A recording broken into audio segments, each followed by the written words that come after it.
சமுதாய வானொலியில் எங்கள் காட்டாங்குளத்தூர் பகுதியில் நாங்கள் பல விஷயங்களை முன்னிலைப்படுத்தியிருக்கோம். எங்களுடைய நிகழ்ச்சிகள் பார்த்திங்கன்னா ஒரு 15 கிலோமீட்டருக்குள்ளே தான் எங்களுடைய வானொலியுடைய செயல்பாடுகள் போயிட்டுருக்கு. எப்படி நாங்கள் சேட்டலைட் வானொலியில் வேலை செஞ்ச செயல்பாடுகள் உள்ளிருந்து ஒரு வெளிநாடுகளுக்கு கேஎல்ல ஒர்க் பண்ணியிருக்கேன். ஆரம்பத்தில் அவங்களுடைய பிகினிங் ஸ்டேஜில் நான் வந்து நிகழ்ச்சி தயாரிப்பாளராகவும் அறிவிப்பாளராகவும் இப்போ வேலை செஞ்சுருக்கேன் ஒரு ஆண்டுகளுக்கு மேலாக.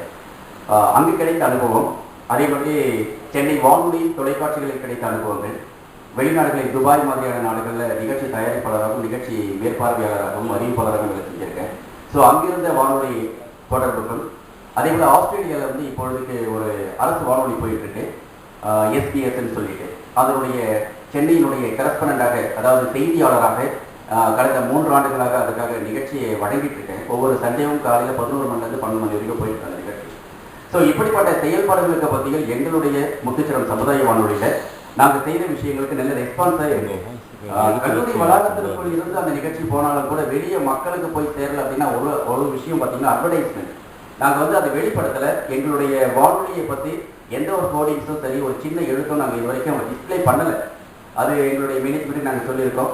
இப்போ இது மாதிரியான அமைப்புகள் வருகிற பொழுது எங்களுடைய வானொலி மட்டுமல்ல, மற்ற வானொலிகள் கூட, சமுதாய வானொலிகள் வெளிப்படுத்துறதுக்கான வழி என்ன, எப்படி நம்ம வந்து மக்கள் மத்தியில் போய் செய்கிறோம்னா, எல்லாருமே நிகழ்ச்சி செய்கிறோம், நீங்களும் நிகழ்ச்சி செய்ய போகிறோம், எங்கள் பகுதியிலேருந்து நாங்களும் நிகழ்ச்சி செய்ய போகிறோம். எல்லாருடைய மோட்டிவேஷன் என்னென்னா, சமுதாய மக்களுடைய விழிப்புணர்வு, சமுதாய மக்கள் ஒரு முன்னேற்றத்துக்கு வரணும், அரசனுடைய நலத்திட்டங்கள் போய் சேரணும். இதுதான் நம்மளுடைய அல்டிமேட் டார்கெட்.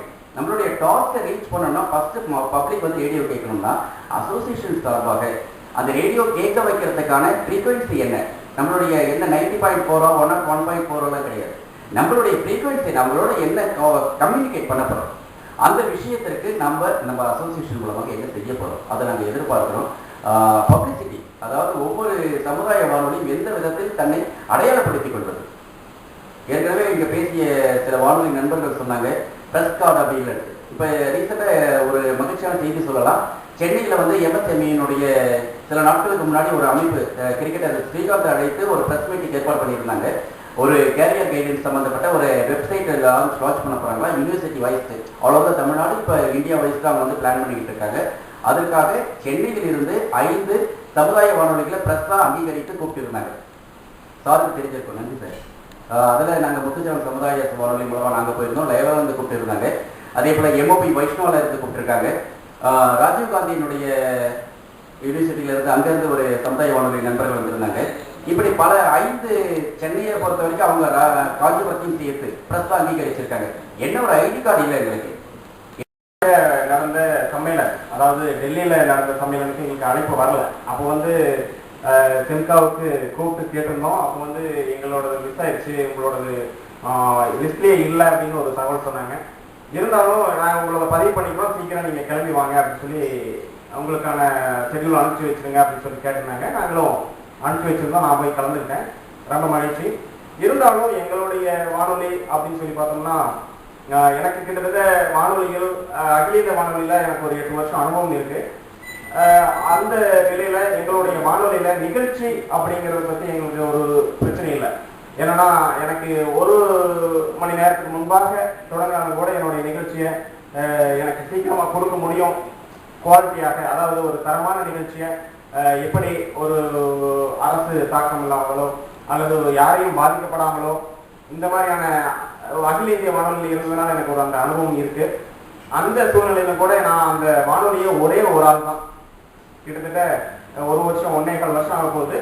அந்த வானொலியில நான் ஒருத்த மட்டும்தான் பணியாடிட்டு இருக்கேன். கிட்டத்தட்ட 3 மணி நேரம் ஒளிபரப்பிட்டு இருக்கோம்.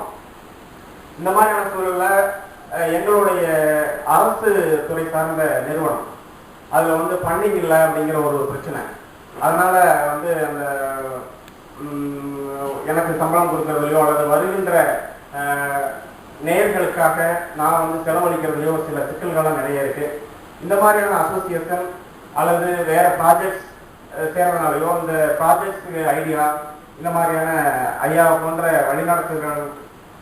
வழிநடத்துபவர்கள் இருக்கிறதுனால இந்த கூட்டமைப்பு சேர்றதுனால ஒரு நல்ல வாய்ப்பு ஆப்பர்ச்சுனிட்டி கிடைக்கும்னு நினைக்கிறேன்.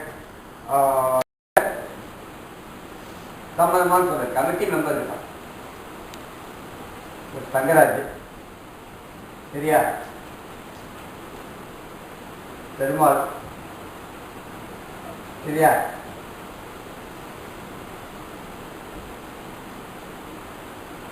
ராஜசேகரன். சரி. காந்திமதி லேடி.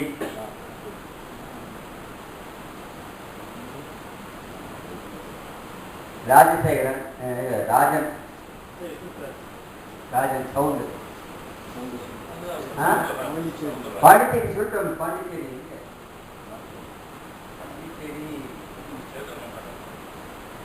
நீ இருக்கே ஜமீலா இருக்காடா? சலீமா இருக்காடா? வேற என்ன?